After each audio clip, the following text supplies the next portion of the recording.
Assalamualaikum warahmatullahi wabarakatuh.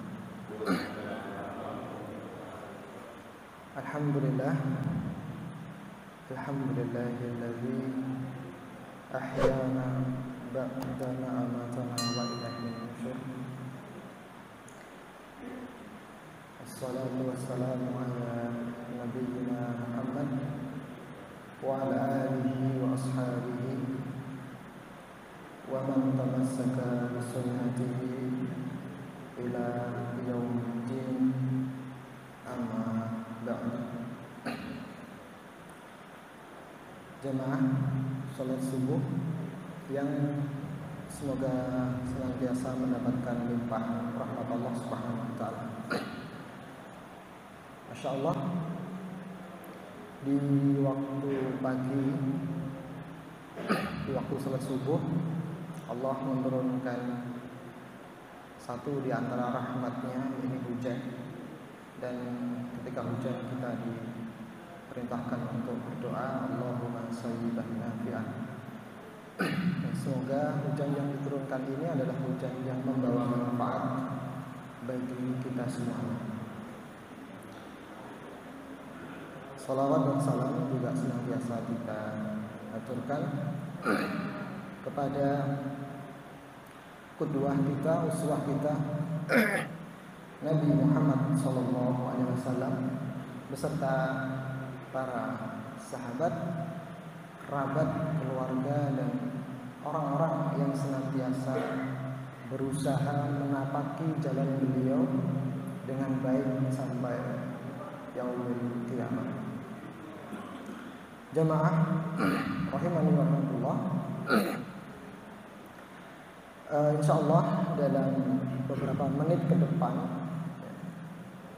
sampai menjelang suruh, dan semoga Allah memudahkan dan meneguhkan hati-hati kita, karena tanpa taufik dan hidayah dari Allah tidaklah mudah bagi nafsu untuk bersimpuh hampir 1 jam mendengarkan ceramah. Tidak semua nafsu bisa, karena Allah mengatakan innan nafsa la'ammaratun bis-su'.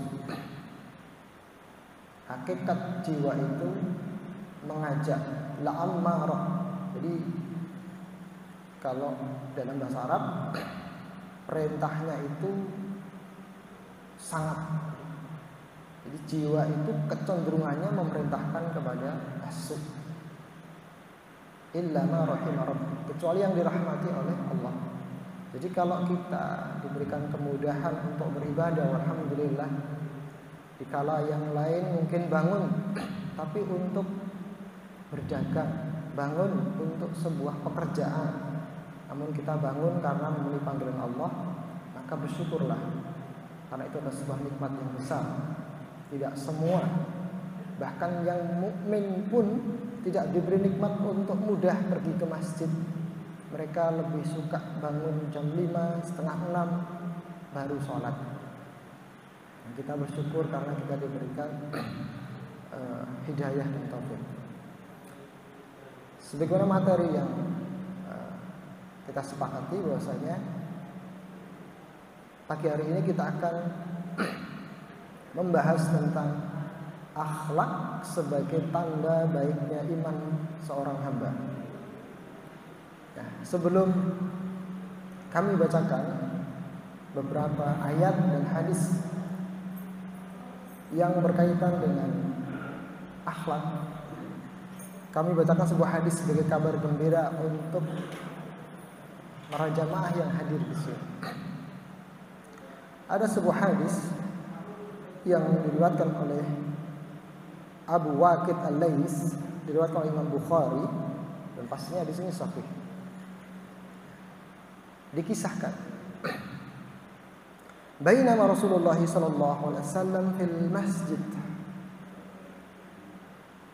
Suatu ketika Rasulullah sedang duduk-duduk di masjid sama manusia. Fa'aqbala salah satu nafarin. Kemudian datang 3 kelompok manusia. Fa'aqbala asnani ila Rasulillah sallallahu alaihi wasallam wa zahra wahid. Dari 3 kelompok itu 2 kelompok mendekat kepada Rasulullah, menghadiri majelis tersebut.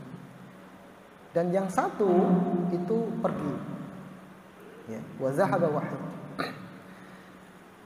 Fa amma ahaduhuma. Kemudian dari 2 yang mendekat itu fara'a furjatan fil halqah.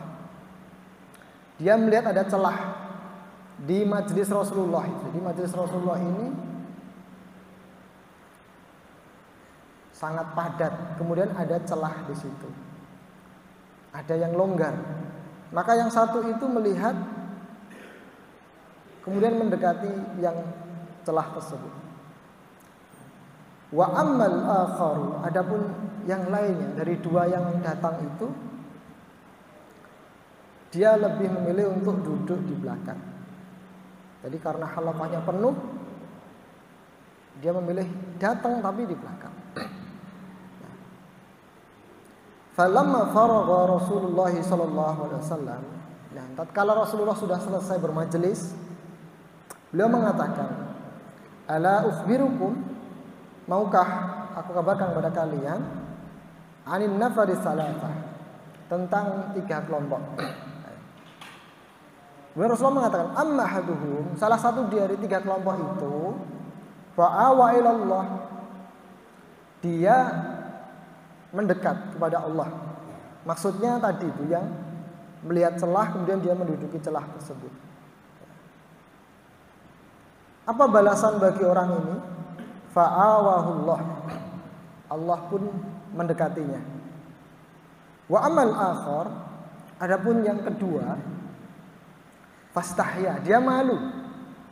Lebih milih untuk duduk di belakang. Ketika halaqahnya penuh, dia memilih untuk duduk di belakang. Dia malu. Fastahyallahu min, maka Allah pun malu kepadanya. Maksudnya ya rahmatnya Allah pasti akan tidak seperti yang pertama. Yang satunya mendekat, Allah akan mendekat. Wa amal akharu, adapun yang ketiga, fa'aradallahu an, yang berpaling pergi tadi itu, apa kata Rasulullah? Fa'aradallahu anhu, Allah pun akan berpaling darinya. Nah, ini sebuah kabar gembira bagi jenengan semuanya yang Allah mudahkan untuk duduk di sini, karena semoga jenengan termasuk yang ketiga. Yang pertama. Kalau yang ketiga berarti yang Allah berpaling. Di sini sahih dan di sini dibacakan oleh para ulama sebagai adab tholabul ilmi, adab belajar. Nah, kita jumpai beberapa hal fenomena kajian itu memang kurang diminati. Namun kita perlu waspada ya. Dan kalau kita mengharap pahala Allah, niscaya kita akan memilih yang terbaik untuk kita. Jadi 3 kelompok tadi, ada yang semangat mendekat, ada yang malu-malu, ada yang berpaling pergi, dan semuanya al-jaza' min jinsil amal. Jadi Allah Subhanahu wa taala adalah Maha Adil, al-jaza' min jinsil amal. Jadi balasan itu sesuai dengan amal. Baik. Selanjutnya materi kita untuk pagi hari ini adalah akhlak sebagai tanda baiknya iman seseorang. Di materi ini banyak sebenarnya, saya persingkat. Yang pertama, banyak ayat yang mengindikasikan bahwasanya akhlak itu menjadi bagian penting dalam agama Islam. Meskipun akhlak itu adalah tabiat yang dibawa oleh manusia, bahkan manusia pada umumnya, meskipun tanpa agama, mereka kadang dianggap manusia yang berakhlak dan beradab. Namun bedanya dengan umat muslim, orang Islam, di dalam melaksanakan kebaikan itu adalah karena Allah. sehingga bernilai pahala. Bahkan Allah Subhanahu wa taala itu secara khusus menyatakan perintahnya untuk mengerjakan beberapa amalan yang masuk dalam kategori akhlak yang baik. Allah Subhanahu wa taala berfirman, "Innallaha ya'muru bil adli wal ihsan wa ita'i dzil qurba wa yanha 'anil fahsya'i wal munkari wal baghi ya'izukum la'allakum tadhakkarun." Allah berfirman, sesungguhnya Allah menyuruh berlaku adil, berbuat kebajikan, memberikan bantuan kepada kerabat. Dia juga melarang perbuatan keji, kemungkaran dan permusuhan. Dia memberi pelajaran, ya'izukum, memberikan mau'izah kepada kalian agar kalian selalu ingat kepadanya. Ayat-ayat yang serupa dengan ayat di atas sangat banyak yang menunjukkan bahwasanya agama kita itu berisi akhlak. Umatnya diperintahkan untuk memiliki akhlak yang baik.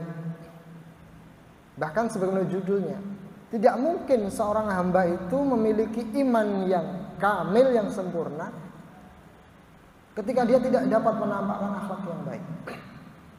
Meskipun ibadah mahdohnya baik, dia sholat, dia puasa, dia zakat, dia haji, dia umrah, namun dia memiliki kekurangan dalam masalah hubungan dia dengan sesama makhluk, maka tidak mungkin dia mendapatkan derajat yang paling tinggi di sisi Allah Subhanahu wa taala. Bahkan di antara yang menunjukkan betapa akhlak ini memiliki tempat yang tinggi di sisi Allah, ada ahli surga yang sebenarnya dia berbuat dengan ahli surga. Amaliyahnya amaliyah ahli surga. Namun kata Rasulullah, ketika dia mengkabarkan, maukah aku kabarkan kepada kalian penduduk neraka? Kemudian sahabat mengatakan, iya Rasulullah. Kemudian Rasulullah menunjuk sebuah rumah, wanita yang ada di rumah itu. Para sahabat ini bingung. Ya Rasulullah, sungguh dia salat malam, dia membaca Al-Quran, masalah ibadah luar biasa. Dia menangis ketika salat, dia membaca Quran. Tapi apa kata Rasulullah? Lah, dia penduduk neraka. Kenapa? Karena tetangganya tidak selamat dari lisannya, dari celaannya, dari makiannya, dari fitnahnya, dari tuduhannya. Ini menegaskan bahwasanya perilaku baik itu mempengaruhi amal kita. Ibadah kita itu bisa tidak dianggap oleh Allah Subhanahu wa taala ketika kita menyakiti hamba-hamba Allah yang lain dengan cara yang zalim, yang tidak benar. Bayangkan sholat malam, kita aja belum tentu bisa sholat malam rutin. Ini sholat malam membaca Quran sampai menangis. Namun Rasulullah memvonis neraka, waliyazubillah. Dan tidak mungkin Rasulullah itu memvonis sembarangan. Ini karena wahyu sebagai pelajaran bagi umatnya. Hanya karena dia lisannya tidak baik. Kemudian sebuah hadis Nabi sallallahu alaihi wasallam yang menegaskan kembali bahwasanya akhlak adalah bagian dari risalah, bahkan dia adalah risalah itu sendiri. Rasulullah sallallahu alaihi wasallam mengatakan, "Innama bu'istu liutamima makarimal akhlak au masalihal akhlak," dalam hadis yang lain. Sesungguhnya aku diutus tidak lain adalah untuk menyempurnakan akhlak. Padahal Rasulullah mengajarkan syariat yang lengkap. Tapi di sini Rasulullah menyatakan dengan akhlak. Ini menunjukkan bahwasanya akhlak itu bahasa lain daripada syariat.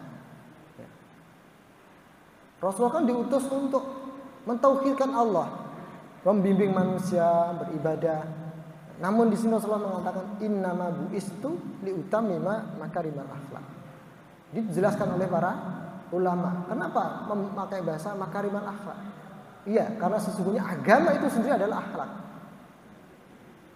Akhlak kepada Al-Khaliq. Jadi kalau kita ngomong masalah akhlak secara luas, itu bukan hanya hubungan antara manusia dengan manusia. Dalam konteks ini, hubungan kita dengan Allah itu juga masuk dalam bab akhlak. Nah, kemudian sedikit penjelasan tentang apa korelasi akhlak dengan iman. Baik, kita tadi sebutkan bahwasanya Allah memerintahkan untuk berbuat baik. Bahkan amalia-amalia yang dinilai oleh manusia itu bernilai besar, tapi di sisi Allah itu menguap. Haba'an mansura, hanya karena lisannya tidak dijaga, hanya karena dia zalim kepada sesama. Ini menegaskan bahwasanya iman itu tidak selamanya sama. Iman itu tergantung dengan satu dan lain hal. Apa maksudnya? Maka di sini kita perlu tahu bahwasanya iman dalam keyakinan Ahlussunnah wal Jamaah adalah keyakinan yang terpatri di dalam hati, diucapkan dengan lisan dan diamalkan dengan anggota badan. Ini adalah konsensus Ahlussunnah, karena di sana ada orang-orang yang memisahkan antara amal dengan iman. Iman itu cukup percaya saja, tasdik. Yang penting yakin itu iman. Bahkan ketika kita terkadang nih mengajak orang-orang tua atau mungkin anak-anak muda untuk sholat, ayo ngaji, ayo. Kadang menjawab, yang penting saya yakin. Saya tuh yakin. Hati saya itu mantep, nggak ada Tuhan selain Allah. Apakah itu yang disebut iman? Nah, Ahlussunnah mengatakan tidak. Karena iman itu adalah tasdiqu bil qalbi, membenarkan di dalam hati, wa nutqul bil lisan, diucapkan dengan lisan, wal amalu bil arkan, dan diamalkan dengan anggota badan. Ini adalah keyakinan Ahlussunnah wal Jamaah. Iman itu harus terpenuhi 3 hal. Kenapa? Kalau hanya yakin, hanya percaya, maka iblis, sekali lagi diulang-ulang, iblis itu sudah beriman. Karena dia adalah penduduk langit sebelumnya. Dia bersama para malaikat. Bahkan dia ada redaksi itu ngobrol sama Allah, bercakap-cakap dengan Allah. Berarti bukan hanya iman, dia sudah mendengar kalamullah.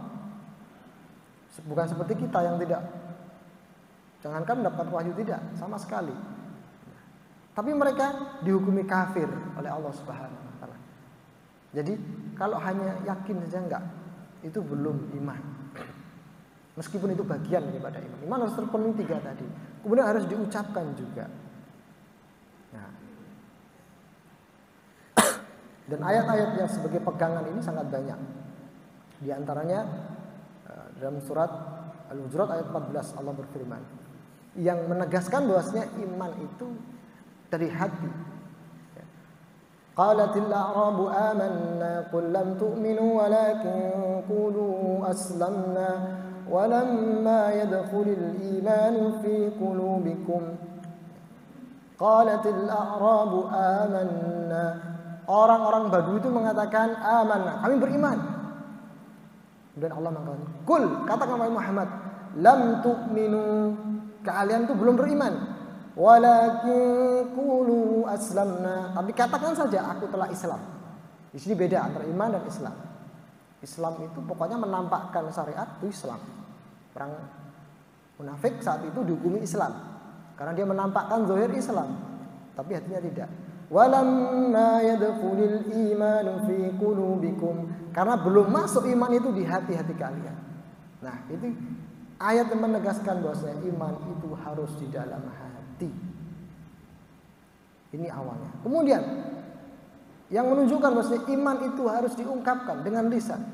Allah mengatakan dalam surah Al-Baqarah ayat 136, "Qulu amanna billahi wa ma unzila ilaina wa ma unzila ila Ibrahim wa Ismail," dan seterusnya. Allah memerintahkan, katakanlah amanna billah. Kalau sekarang kita harus bersyahadat. Orang-orang yang mengatakan beriman bersyahadat. Bahkan syarat dia diakui menjadi muslim beriman harus mengikrarkan. Nah, kemudian Yang ketiga, yang mendasari bahwasanya iman itu harus diamalkan adalah yang terdapat dalam surat Al-Anfal ayat 2-4 dan surat Al-Baqarah ayat 143. Saya baca surat yang pendek saja, yang Al-Baqarah. Saya baca lengkap biar tidak salah paham. وَكَذَلِكَ جَعَلْنَاكُمْ أُمَّةً وَسَطًا لِتَكُونُوا شُهَدَاءَ عَلَى النَّاسِ وَيَكُونَ الرَّسُولُ عَلَيْكُمْ شَهِيدًا.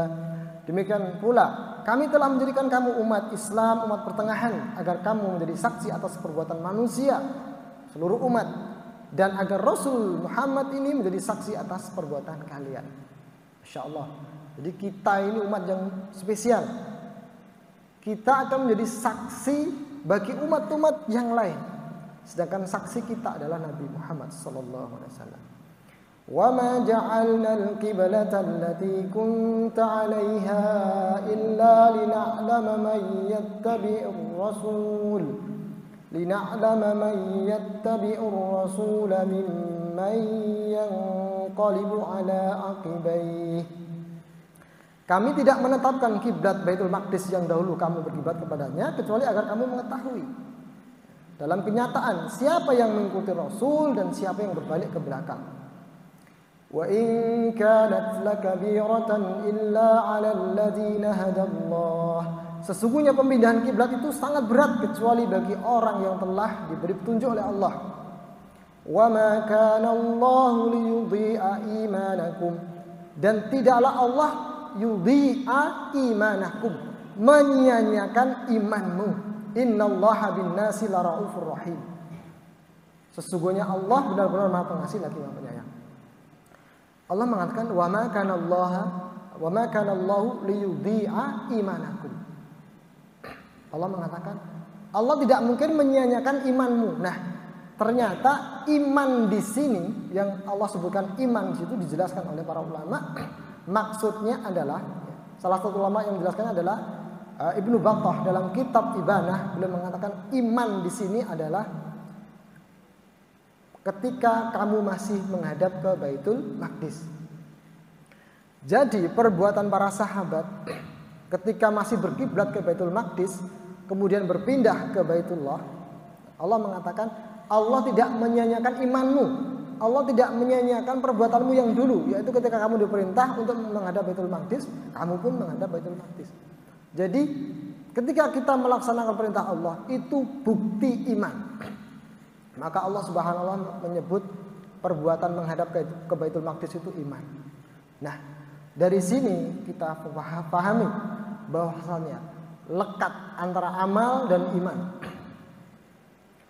Maka tidak mungkin iman seseorang itu sempurna, baik, murni, tinggi, kecuali orang itu memiliki amalan yang baik. Kalau amalannya biasa-biasa saja,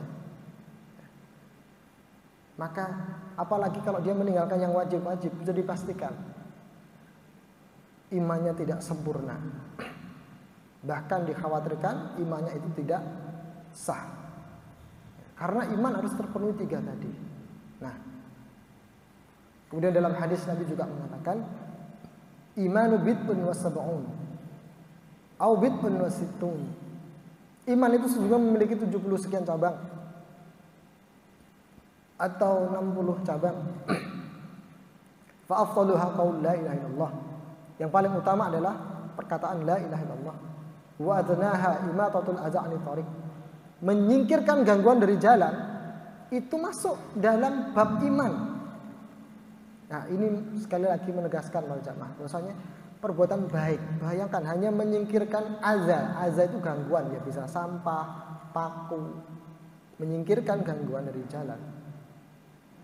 Itu adalah kalau kita melihatnya yaitu perbuatan kebaikan.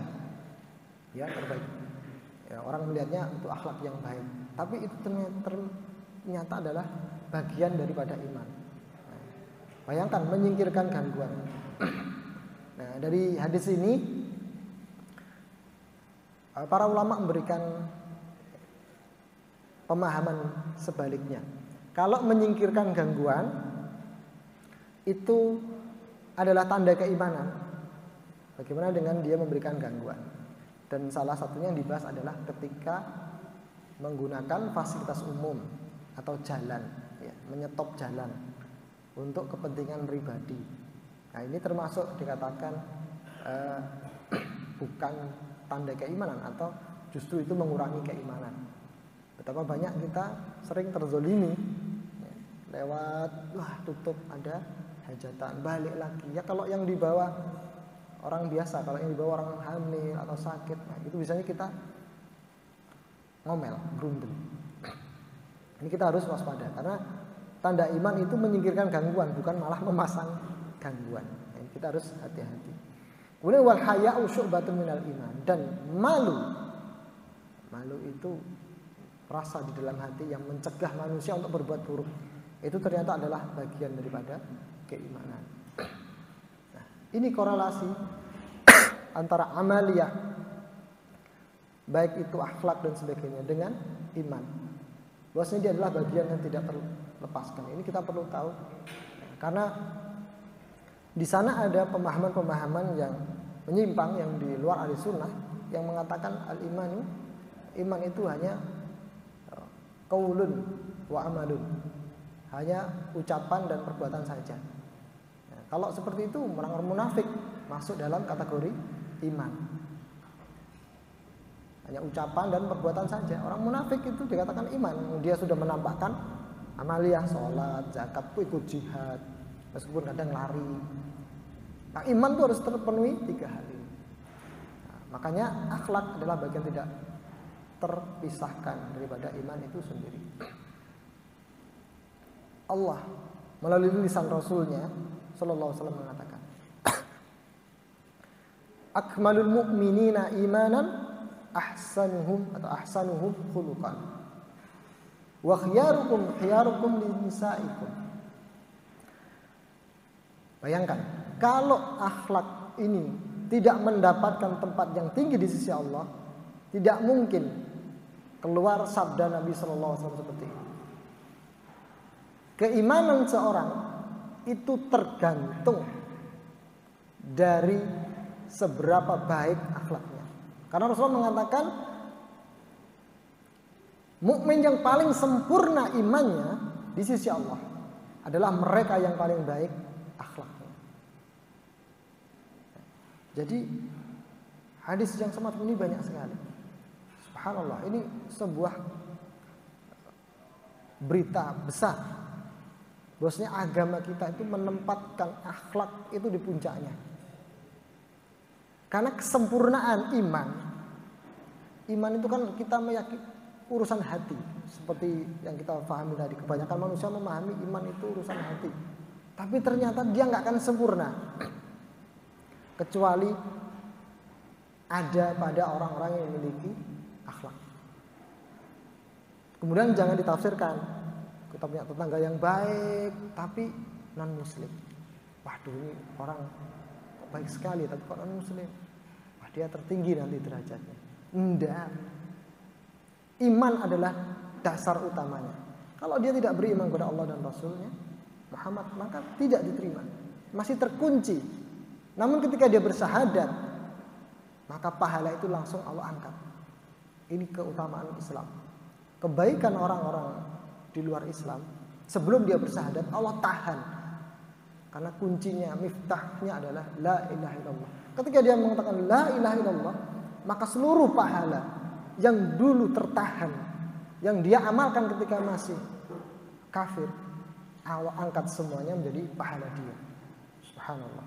Nah, Allah melalui lisan Rasul mengatakan akmalul mu'minina, mukmin yang paling sempurna adalah yang memiliki akhlak yang baik. Kemudian, dan yang terbaik di antara kalian adalah kalian yang paling baik terhadap wanita-wanita kalian. Dijelaskan oleh para ulama, wanita di sini maksudnya istrinya, ya ibunya, putrinya, saudarinya. Jadi ukuran akhlak seseorang itu baik, salah satunya yang disebut oleh Rasulullah adalah muamalah dia dengan keluarganya. Makanya banyak orang yang menyampaikan kalau pengen tahu orang ini baik apa tidak, jangan tanya teman kerjanya. Tanya siapa? Tanya keluarganya. Tanya anak istrinya. Tanya ibunya. Tanya saudarinya. Kalau dia mengatakan baik, insya Allah baik. 90%. Tapi kalau di luar baik belum tentu.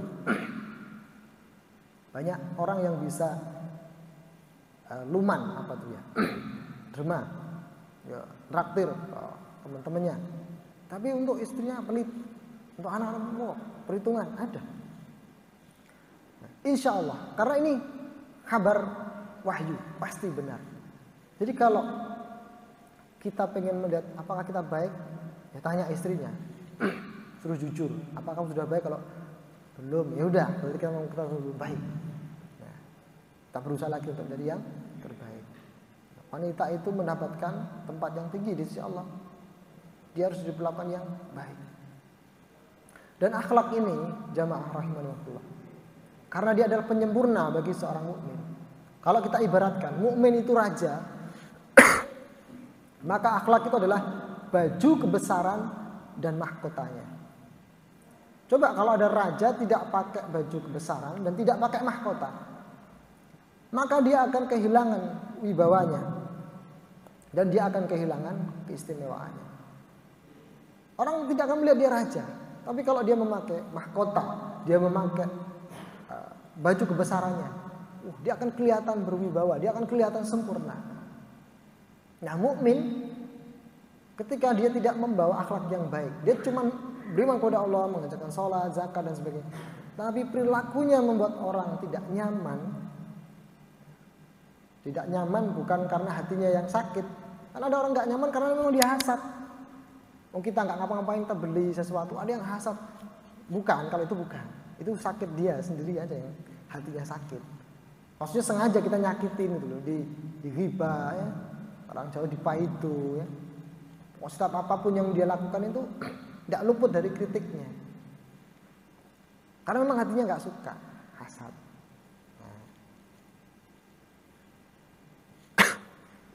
Nah, kalau orang lain mengganggu kita seperti itu, ya itu urusan dia. Yang penting kita tidak mancing, kita tidak membuat orang lain itu kecewa dengan kita, membuat orang lain itu akhirnya marah kepada kita. Nah, yang seperti itu yang tidak diperbolehkan. Nah, jamaah rahimanallah, tadi itu seorang mukmin dengan akhlaknya ibarat raja dengan baju kebesaran dan mahkotanya. Kemudian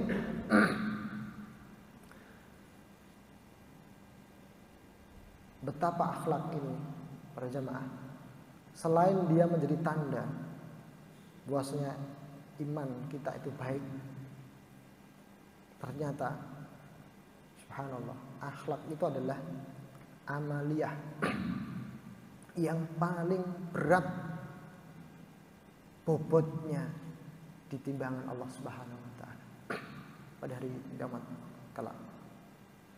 Subhanallah.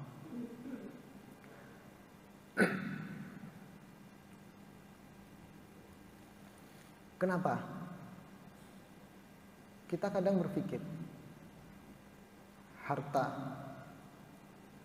ilmu, tenaga tidak semua manusia punya. Tidak semua manusia punya. Namun akhlak, si miskin juga bisa berakhlak. Yang kaya pun juga bisa berakhlak. Yang lemah pun bisa berakhlak. Ini adalah rahmat Allah. Allah memberikan kesempatan bagi siapapun untuk memiliki kedudukan yang tinggi di sisi Allah Subhanahu wa taala. Itu kesempatan yang besar untuk kita bisa memperoleh derajat yang tinggi di sisi Allah Subhanahu wa taala.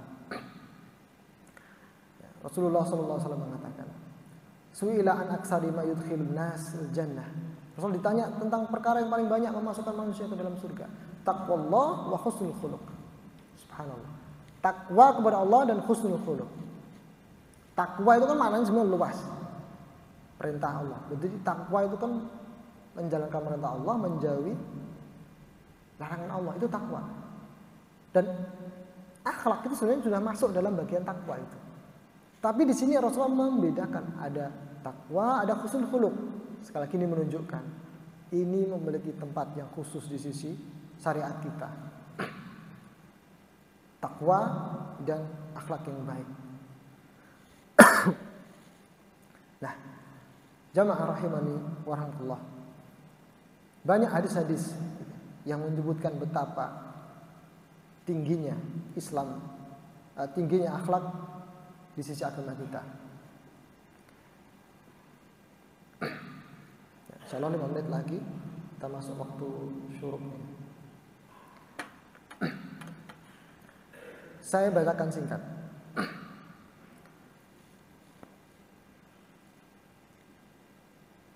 Tingginya akhlak di dalam agama kita terdapat dalam beberapa hadis yang banyak. Saya akan cuplikkan beberapa.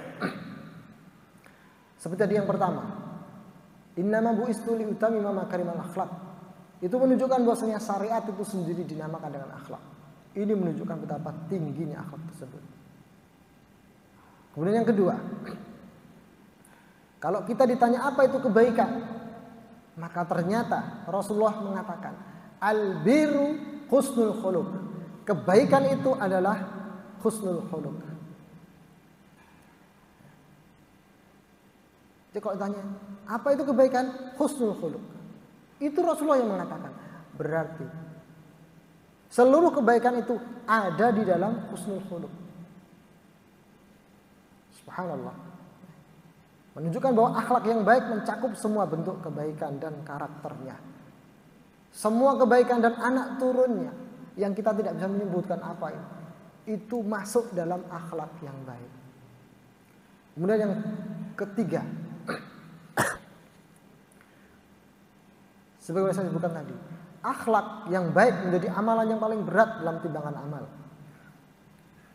An Abi Darda qala, Abu Darda radhiyallahu anhu mengatakan, sami'tu Nabiya sallallahu alaihi wasallam yaqul, aku pernah mendengar Rasulullah bersabda, ma min syai'in yudha'u fil mizani athqalu min husnil khuluq. Wa inna sahiba husnil khuluqi la yablughu bihi darajatan sahibis shaumi was salat. Masyaallah. Rasulullah mengatakan, tidak ada sesuatu yang lebih berat dalam timbangan amal melebihi husnul khuluq. Wa inna sahiba husnul khuluq, sesungguhnya pemilik akhlak yang indah, akhlak yang baik ini, la yablughu bihi darajata sahibil shaumi was salat. Pasti dia akan mencapai derajatnya ahli salat dan ahli puasa. Ini Rasulullah yang mengatakan, hadis sahih. Tidak ada sesuatu yang lebih berat timbangannya di sisi Allah Subhanahu wa taala melebihi akhlak yang baik. Bahkan para pemilik akhlak yang baik ini, dia akan mencapai derajatnya ahli puasa dan ahli salat. Ini menunjukkan betapa akhlak itu sangat lekat terhadap diri kaum muslimin. Mukmin harus ada pada diri kaum mukmin. Dan sekali lagi, semua orang mampu harusnya. Karena tidak butuh kaya, tidak butuh pinter. Bagaimana kita menahan diri? Dan kalau kita ingin tahu bagaimana ulama mendefinisikan akhlak,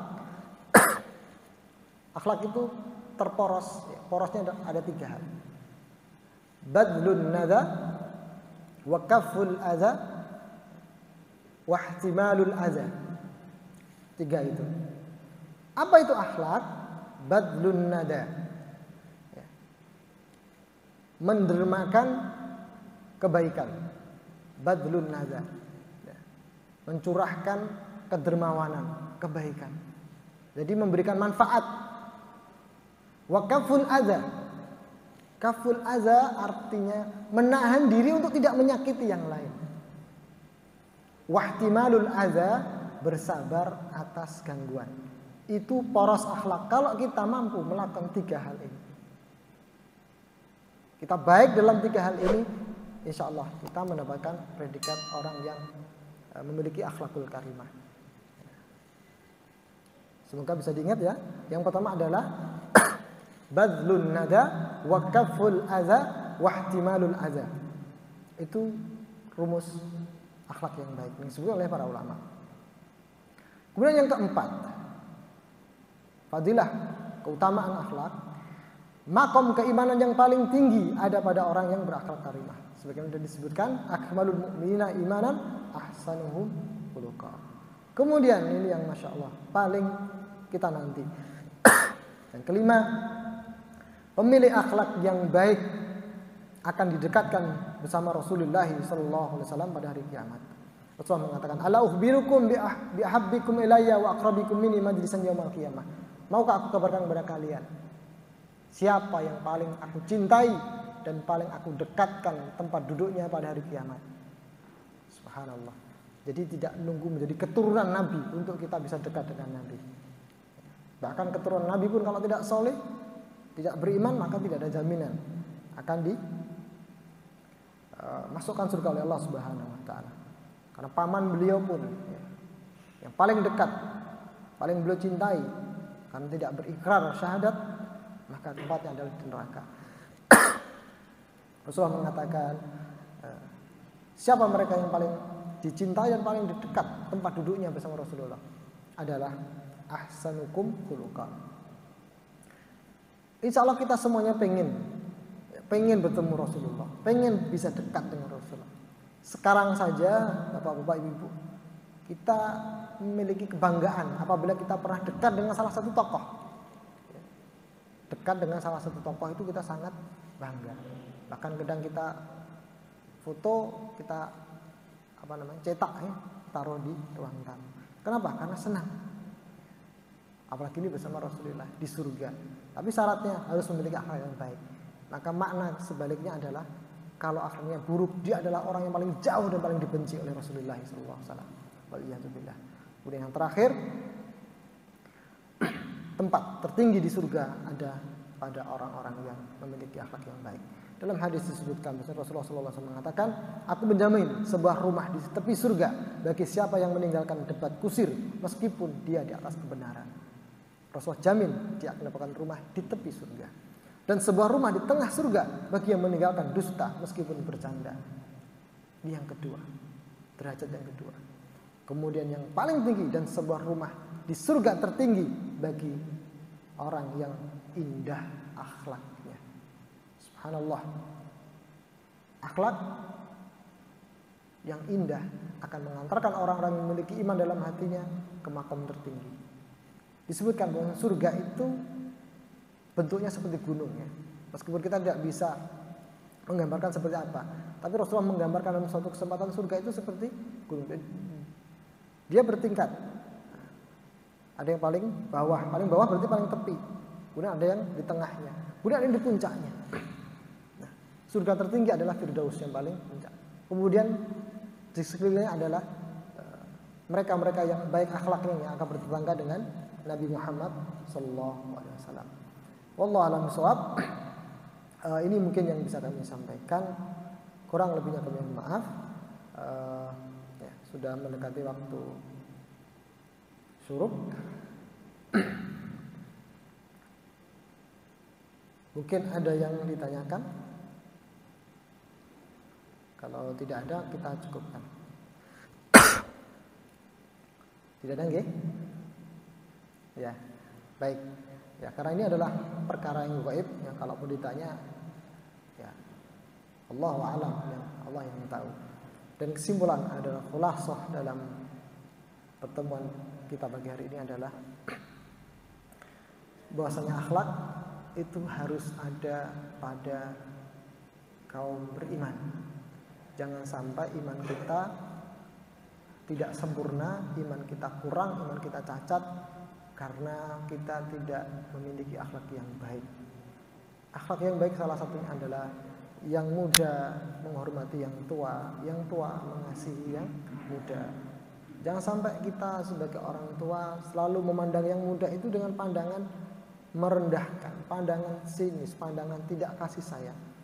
Maka bagi para pengurus ya, guru atau siapapun, terkadang kita melihat anak-anak itu penuh dengan kesalahan. serba salah. Padahal mereka anak-anak. Ya. Harus kita lebih rahmat. Dalam hadis Rasulullah mengatakan seperti itu. Ya, bahwasanya termasuk akhlak yang baik adalah yang muda menghormati yang tua menyayangi yang muda. Jadi bukan dihormati yang muda itu disayangi. Karena itu hak mereka. Sedangkan yang tua haknya adalah dihormati. Ya. Aku qouli hadza astaghfirullah li wa lakum wa li syairil muslimin min kulli dzamb innahu wal ghafurur rahim.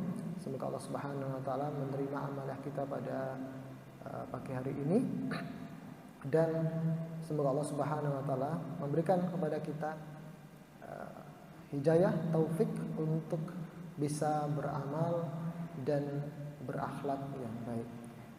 Subhanakallahumma wa bihamdika asyhadu an la ilaha illa anta astaghfiruka wa atubu ilaik. Assalamualaikum warahmatullahi wabarakatuh.